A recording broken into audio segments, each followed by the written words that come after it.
સ્ટેશનના અમલદારો દ્વારા દુષ્કર્મ પીડિતાની મજાક કરવામાં આવી હતી। તેઓ વિરુદ્ધ કાયદેસરની કાર્યવાહી કરવામાં આવે તેવી માંગ સંઘર્ષ સમિતિ વડોદરા મહાનગર દ્વારા કરવામાં આવી।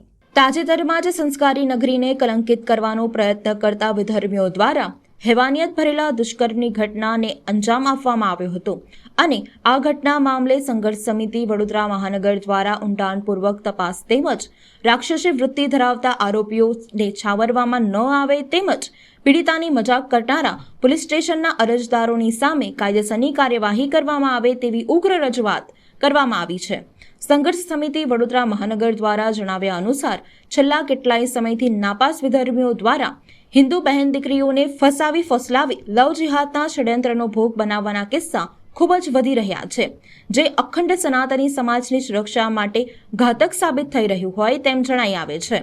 હાલમાં જ સંસ્કારી નગરીમાં વિધર્મીઓ દ્વારા હેવાનિયત ભરેલ દુષ્કર્મની ઘટનાને અંજામ આપવામાં આવ્યો હતો, જેનો ગુનો સમા પોલીસ સ્ટેશનમાં દાખલ કરવામાં આવ્યો હતો।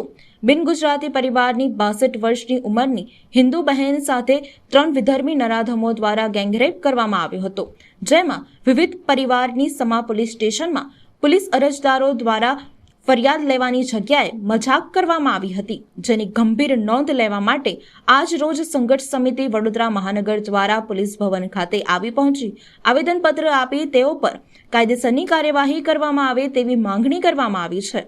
જો તેમની માંગણી પૂરી નહીં કરવામાં આવે તો આગામી દિવસોમાં આક્રમક આંદોલન કરવાની ચીમકી ઉચ્ચારી છે। મારી મમ્મી 14 તારીખે કામ કરવા માટે ગઈ હતી કેનલ ઉપર। ત્યાં એક ચંપલવાડી છે, ત્યાં એમને પૂછ્યું કે બેન કંઈક કામ હોય તો બતાવો। ત્યાં એ રિક્ષાવાળો ઊભો હતો। તે રિક્ષાવાળો એવું કહેતો હતો કે બેન મારા જોડે ઘરકામ છે, તો મમ્મી કે હોય તો મને કહેજો। તો એ રિક્ષાવાળાએ એમ કહ્યું કે મને તમારો નંબર આપો, પણ મારી મમ્મી ભણેલી નથી એટલે મારા મમ્મીના મોબાઈલ ચલાવતા નહીં આવડતો। તો એને એમ કહ્યું કે બેન તમારા જોડે મોબાઈલ છે તો એનો નંબર આપો અમને। તો મારા મમ્મીએ ફોન આપ્યો એમને, તો એને એમાં નંબર ડાયલ નાખી દીધો મારા મમ્મીનો। પછી 16 તારીખે સાંજે 7 વાગે ફોન આવ્યો મારા મમ્મીને કે બેન તમારા માટે બંગલે મેં કામ શોધી લીધું છે, એ બેન તમને બોલાવે છે। મારી મમ્મી કે અત્યારે જ આવું ભાઈ કે શાંત પડી ગઈ છે, તો કે હો કે પેલા આંટી તમને બોલાવે છે। મારી મમ્મી જમવાનું બનાવતી હતી, મારા મમ્મીએ મારા પપ્પાને જમાડીને પછી એનો કોલ આવ્યો કે બેન તમે આવી જાઓ। તો ત્યાં 4 રસ્તા પડે છે ખુડિયારનગરમાં, ત્યાંથી મારા મમ્મીને એ બેસાડીને લઈ ગયા। પછી ત્યાં એક મોટી બિલ્ડિંગ છે, 4 ફૂટની દિવાલ છે, સામે 2 જણા હતા દિવાલ એ। મારી મમ્મી કે કઈ લઈ જાઓ છો? કે આપણે સામે બિલ્ડિંગમાં જવાનું છે કે તમારે બેન કે તો કે આ બાજુથી નહીં જવાનું, કે પેલી બાજુથી જઈએ તો બહુ દૂર રસ્તો પડે એટલે કે બેન આ બાજુથી જાઓ।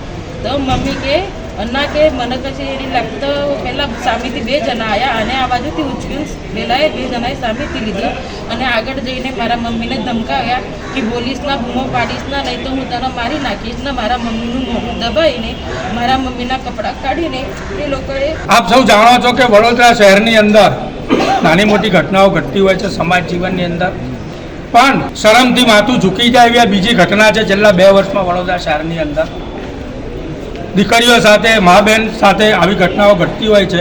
આજે જે નરાધમો 3 પઠાણ બંધુઓ દ્વારા જે ઘટના ઘટી છે એ એમની માની ઉંમરની છે, જેમના બહેનની ઉંમર 61 યર રનિંગ છે।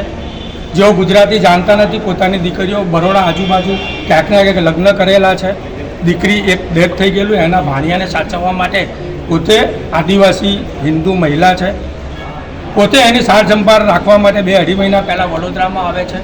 કામના અર્થે નીકળેલા બેન એક બેનને પૂછતા હોય છે કે મને કામ જોઈએ છે, એમાં વિધર્મી ઓટોવાળો સાંભળી જાય છે, પોતાનો નંબર લે છે। 2 દિવસ પછી આ ફોનથી નંબર કરીને અને હું તમને ઘરે લઈ જાઉં એમ કરીને L&T છાણી સર્કલની પાછળ જે શાક માર્કેટ છે એની પાછળ અવાવરું જગ્યા છે, જે રાતના નહીં દિવસના પણ કોઈ વ્યક્તિ અંદર એન્ટર ન થાય એ સિચ્યુએશનમાં એને ત્યાં લઈ જવામાં આવે છે।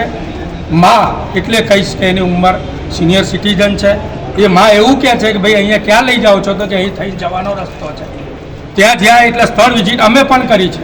સ્થળ વિઝિટ કરતાં એવું ધ્યાનમાં આવ્યું કે અહીંયા નાની મોટી એક્ટિવિટી થઈ રહી હોય, પગરવટવાળો રસ્તો છે, ત્યાં એક પાથરણું પાથરેલું છે, ત્યાં આગળ અપ્રાકૃતિક સેક્સ આ મા સાથે કરવામાં આવે છે। 3 નરાધમો એમની સાથે રેપ કરે છે। એમની દીકરી પહોંચે છે, દીકરી એને છોડાઈને 100 નંબર ફોન કરીને બાકી સ્થિતિ આપણા સૌના ધ્યાનમાં છે। પોલીસે તરત જ ત્રણ આરોપીઓને રાઉન્ડ અપ કરીને પકડી લીધા છે, એ પણ સરાહનીય બાબત છે. વિષય ફક્ત એટલો હોય છે કે આ કેસો અમે વર્ષોથી જોતા હોઈએ છીએ. કેટલાક વિષય સંવેદનશીલ હોય છે, એનું સંવેદના સાથે કેસને હેન્ડલ કરવામાં આવે. કોઈ પણ વ્યક્તિ દર્દ હોય, દર્દની પીડા હોય ને પીડા વ્યક્ત કરવી હોય છે ત્યારે એને ખભો આપવો પડતો હોય છે, એને સથવારો આપવો પડતો હોય છે. એને પોતાને એવું લાગે કે આ મારો ભાઈ આવ્યો, મારી બહેન આવી, મારી મા આવી, મારો બાપ આવ્યો, એ અહેસાસ જ્યારે પોલીસ કરાવશે તો જ સાચી વસ્તુ બહાર આવશે. તો આવી બબે ઘટનાઓ જો એક ડરના મારે પીડિતા નહીં બોલી શકી, એ રહી ન જાય અને આવા ગુનેગારોને સખતમાં સખત સજા મળે એ દિશામાં પોલીસને પણ ખૂબ કાર્યવાહી કરી છે. કમિશનર સાહેબે ખૂબ શાંતિથી પીડિતાને પણ સાંભળ્યા છે અને જોન્સ અને પીઆઈની હાજરીમાં એમને જે અધૂરું રહી ગયેલું કામ છે જે એ પૂરું કરવાની અમને અહીંયા ધારણા આપી છે. સમગ્ર પોલીસનો અમે આભાર વ્યક્ત કરીએ છીએ. પ્રેસ મીડિયાનો પણ અમે અભિનંદન આપીએ છીએ. તમે કીધું કે જેવી રીતે તમે કીધું કે એ જગ્યા ઉપર કોઈ જતો નહીં હતો, એવા કેટલા જગ્યા છે બરોડામાં જે દિવસના ટાઈમે પણ કોઈ નહીં જાય છે ત્યાં આગળ? તો તમે શું ત્યાં આગળ પોલીસ પોઈન્ટ એવી કોઈ માંગણી?